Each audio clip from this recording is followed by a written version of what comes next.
That white powdery substance found in the West Wing on Sunday was, in fact, positive for cocaine. Ill-informed conservative politicians. Does the president acknowledge this little girl as his granddaughter? Who done it? The drug problem at the White House. I have a couple thoughts. Will Joe Biden acknowledge the granddaughter that he has by Hunter Biden? Also, affirmative action, a big math problem in Ketanji Brown Jackson's dissent that we didn't get to. The judge that overruled the White House meeting with social media companies, and KJP, your daily dose. All that and more coming up on this episode of Daily Caller Live. My name is Jobob. Thanks so much for tuning in. Daily Caller Live starts right now. 2, 1. Here we go! That might be the only brown guy on earth named Jobob. That is actually their name, Jobob. Live from the dingy bunker, completely cut off from the outside world, except for you fine folks. My name is Jobob. This is Daily Caller Live. Thanks so much for tuning in on today. It is Thursday, July 6th, the year of our Lord 2023. A lot of interesting stuff to catch you up on. The cocaine in the White House.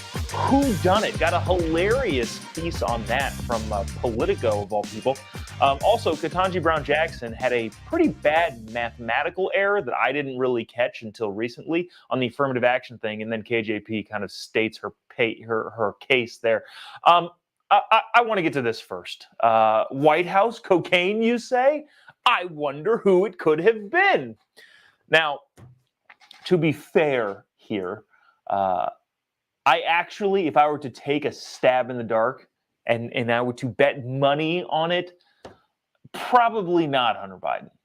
But it is funny to say that, right? It's funny because Hunter, his cocaine problem is not funny. And the fact that he's a father to several children, including one granddaughter that Joe Biden refuses to acknowledge, we'll get to that in just a little bit. It's not funny that he had a cocaine problem, but at the same time, it is interesting / ironic / oh my gosh, who could have seen this coming when Hunter Biden is at the center of this whole thing, being that the cocaine was found in the White House. Now, I want to just highlight a couple things going on here at the same time. So Politico is reporting now that the individual responsible for the cocaine found at the White House is, in their words, unlikely to be found. In other words, they're saying, yeah, we're probably not going to be able to figure it out. First things first, apparently their source was some law enforcement official inside the White House with knowledge and intel on how the quote-unquote investigation is going. First things first, I don't believe that for a second. If you've ever been in the White House or any really of the government buildings in Washington, D.C., I guess minus some of the congressional offices, like, the White House specifically and the West Wing specifically, there is a pretty big and lengthy process to even get into those areas. Now, KJP, as we'll hear in a little bit, says that, yeah, it was found in the West Wing. It just wasn't in the White House.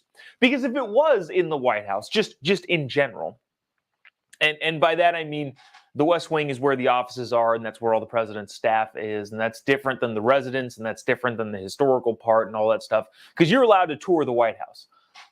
If it was still a broad White House, America, we collectively would have the opportunity to do the funniest thing of all time.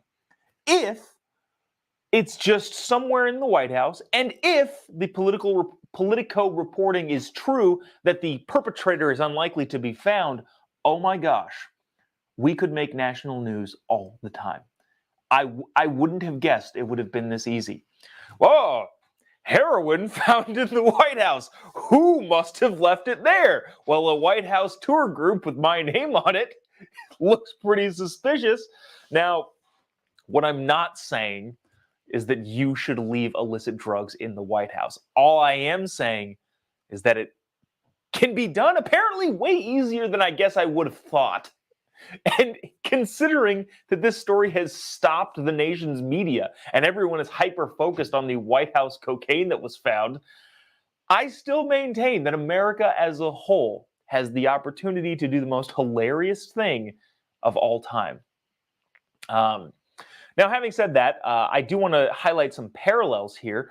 This is a guy who I would imagine, well, if I'm being honest, probably a lot of you watching this show are not a big fan of.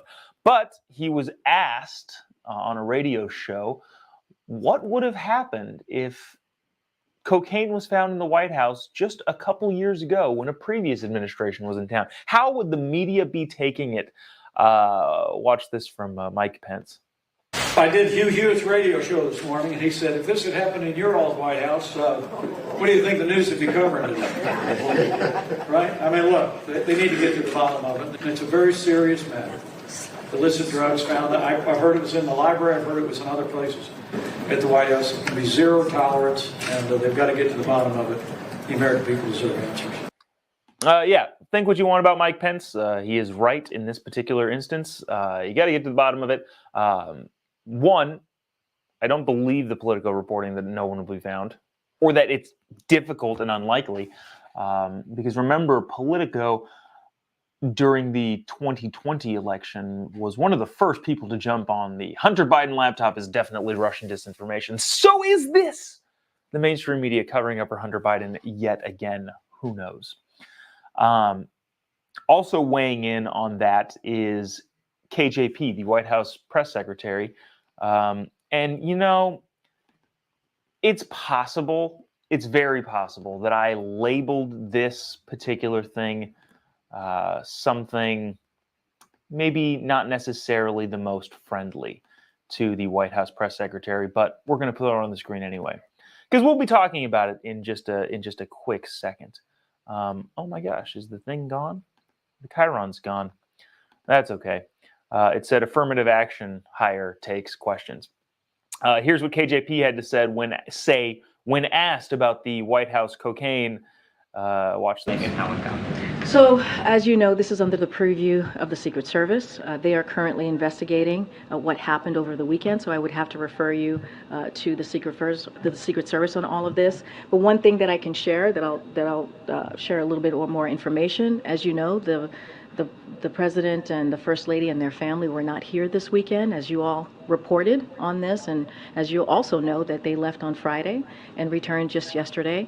Where this was discovered is a heavily traveled area where many White House, West Wing, I should be even more specific, West Wing visitors come through this particular area. I just don't have anything more to share. It is under investigation by the Secret Service. This is in their purview, and so we're going to allow certainly the investigation to continue, and we have confidence that the Secret Service will get to the bottom of this. Go ahead. If you have been watching this show for any considerable amount of time, you know that I like to critique KJP not only on her policy and politics and what she says, but whether or not she is good at the job. In this particular instance, she rambles on for about a minute, saying a bunch of different things that can now be disputed. If you are the White House press secretary of the United States of America, just say, I can refer you to the investigation. In this particular story, that is taking a ton more attention than, the mainstream media and the administration would like it to.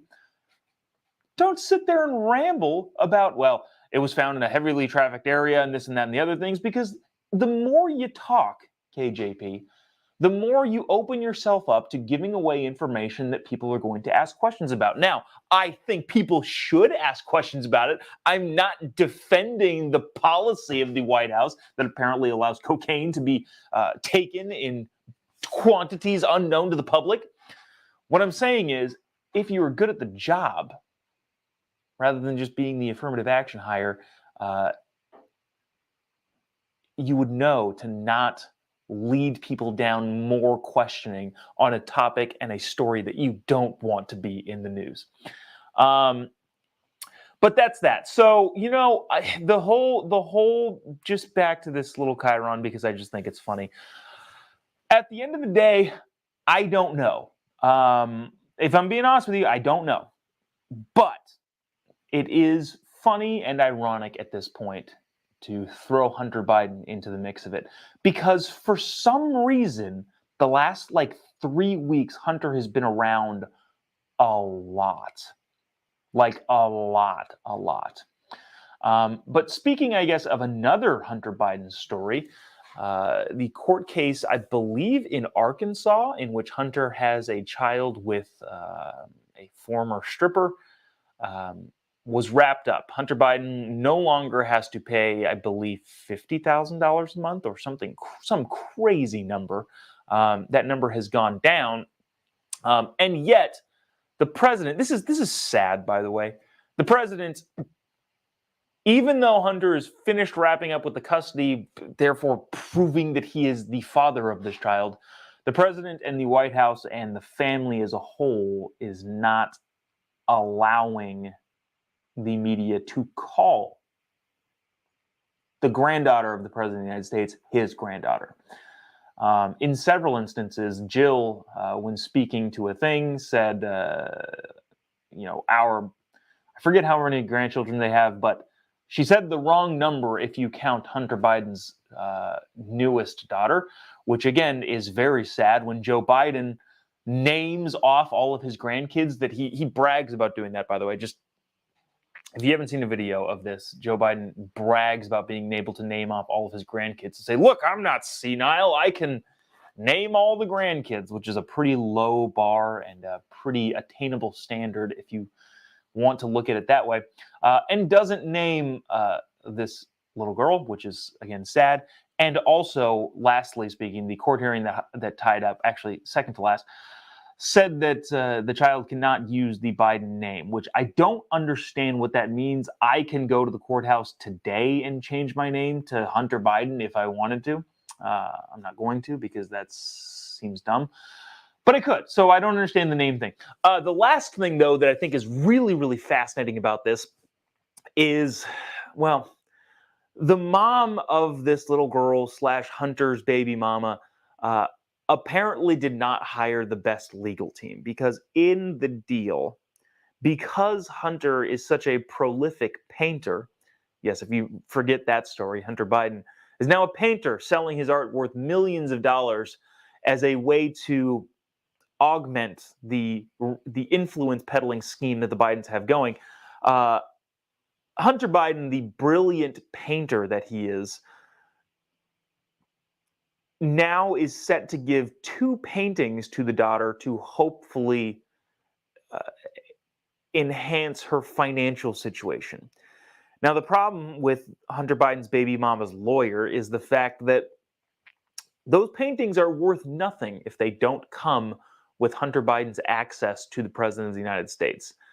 So what they're saying, the baby mama and team is saying, well, these paintings are worth a ton of money. We have an original Hunter Biden painting. We're going to get 2 of them, and that's going to set us up financially for success. But dang it, that's a bad lawyer that struck that deal, because those paintings, without Hunter Biden attached and without the influence that he has on the president of the United States, are effing worthless. So there is that. Here's another clip of KJP talking about that situation and talking about whether or not Hunter Biden or Joe Biden is going to acknowledge that granddaughter, which again is really sad when you think about it. Watch this. There was a story in the New York Times over the weekend about Hunter Biden's daughter in Arkansas. Does the president acknowledge this little girl as his granddaughter? I don't have anything to share from here. That's it. That's all she said. That is all she has said. That's all she will say. There's nothing to say from here. So there's that. That's all the Hunter news currently going on. Before we, well, no, you know, we'll just go straight into this because I think this is kind of fascinating. By the way, if you haven't already, would really appreciate if you click the little like button that's down in this little corner, and the little share button really helps us out. Really appreciate you doing so, especially if you're watching on the Facebook, but also we're on Rumble and all the other ones. This I thought was fascinating and kind of not, I didn't catch it at the time. I think I read it in an article and thought, oh, that seems odd. But fortunately, somebody from the Wall Street Journal in an opinion piece pointed out some pretty bad math, I guess, for lack of a better term, when it came to Ketanji Brown Jackson's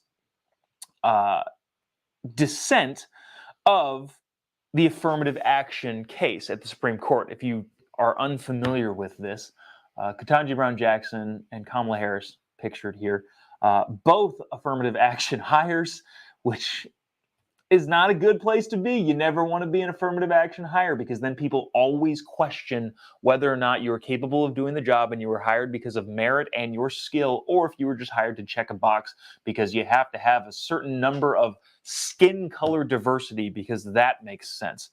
Anyways, this I thought was fascinating. Ketanji Brown Jackson, in her dissent against the repealing of affirmative action, said this. When she was talking about the benefits of diversity in education, she says, it saves lives. For high-risk Black newborns, having a Black physician more than doubles the likelihood that the baby will live. Now, I read that and I thought, that seems odd. What an odd thing to claim. But at the same time, I already didn't agree with her, so finding another minuscule thing point of contention wasn't going to sway me any one particular direction, because I think being racist is wrong. I said this on a show. It was I-24 News yesterday. We were debating with some people. I was like, maybe this makes me the bad guy, but I think minorities can succeed in a meritocracy. And they didn't take that well. But anyways, talk about that later. But the Wall Street Journal, a guy named Ted Frank, goes on in this opinion piece, and I thought it was hilarious because he said, at a moment's thought, remember, I'll read that statistic one more time. For high-risk Black newborns, having a Black physician more than doubles the likelihood that the baby will live. The title of the article is Justice Jackson's Incredible Statistic. A moment's thought should be enough to realize that claim is wildly implausible. Imagine if 40% of at-risk Black newborns died, thousands of dead infants every single week. But even so, that's a 60% survival rate, the author writes, which means it's mathematically impossible to double. The actual survival rate, by the way, for Black newborns is well over 99%. So the claim that Justice Jackson makes in his whole, and I'm looking at this, there's more kind of interesting statistical stuff to read in this article, but I don't want to bog people down with the statistical analysis of all of this. But the bottom line is, Ketanji Brown Jackson said that, well, we need affirmative action because we need more Black doctors, because Black mothers with Black newborns survive at twice the rate when having a Black doctor. That's just statistically not true. It's statistically and mathematically impossible. And also, no, just no in general. From the top, if you're looking at this as an affirmative action thing for people getting admitted into bigger and better schools that they shouldn't be involved in, I would imagine the burnout rate / the non-graduation rate is much higher. Say, for example, a Black student gets into or a minority student, any student who doesn't meet the qualifications of the university gets into that university because of affirmative action. Because of that, that student is faced with much more difficult circumstances than had they gone to a state school, for example, or another school that they did have the credentials and the intelligence to get into. The kid that got into the bigger, better school because of affirmative action, all of a sudden in 2 or 3 years falls off the program, fails out of the university as a whole, and no longer continues with their education. While the kid the same kid with the same grades and the same intelligence goes to a school where the graduation is attainable, actually graduates from that school. Then that kid can go to a medical school or a PT school, whatever they want to do to become a doctor or a lawyer, or whatever profession that is, because they were able to succeed in the school that they got into based on the merits and the level that they were able to achieve. In other words, Any student, regardless of what color they are, should get into the best school that they can based on their merits. And if you're going solely to increase the statistics of the demographics of that particular university, if you're going to take people who don't qualify from a standards level and put them in situations that they can't handle, the attrition rate is going to be much more high than it would have been had that person gone to a school where their qualifications would have been standard. So the whole premise starts off wrong there, saying that we need more black doctors. Okay, well, that's not how you get them. By even if you think that that's a legitimate reason, personally, we need more qualified doctors. I don't care what their race is. I don't think I've had, if you want to talk statistical numbers, I don't think I've ever had a white doctor. So hold on. Well, let's get. I've never had a Samoan doctor. I don't even know a Samoan doctor. I at least know a what.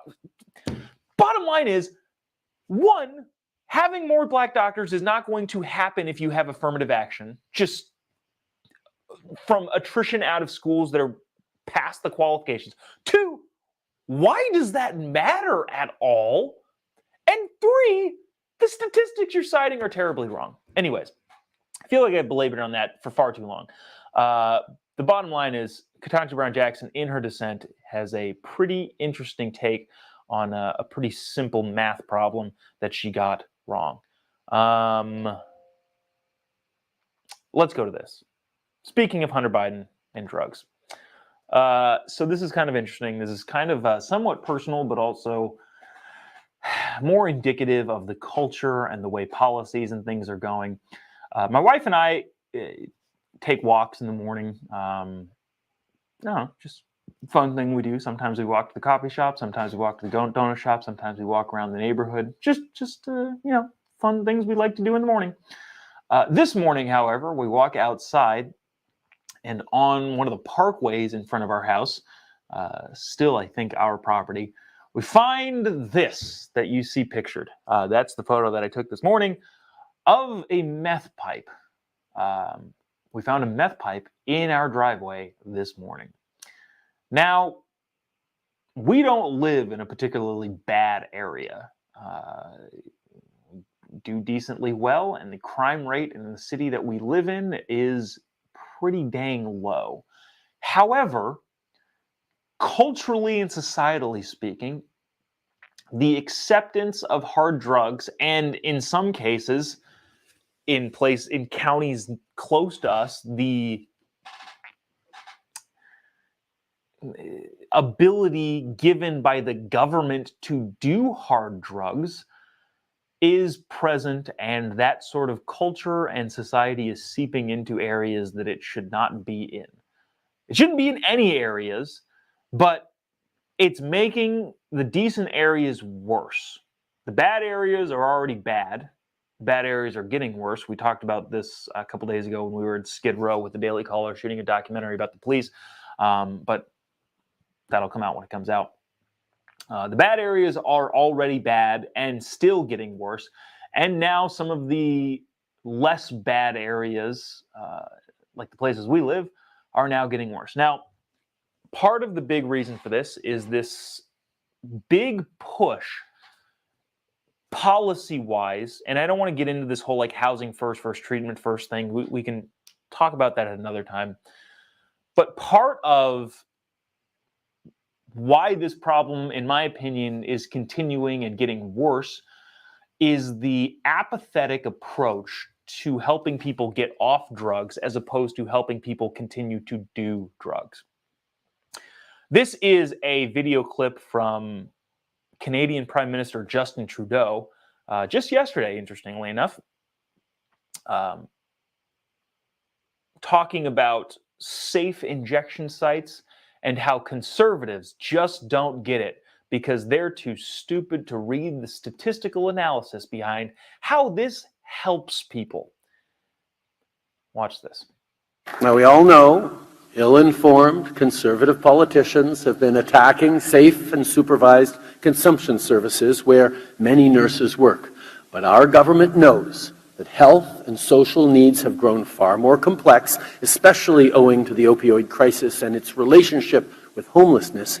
And so providing needed healthcare supports is also more complex. Nurses are often on the front lines of saving lives every day, and you know better than anyone that there are no simplistic solutions, just serious work grounded in science and compassion. Yeah. Big hard no on that one, Justin.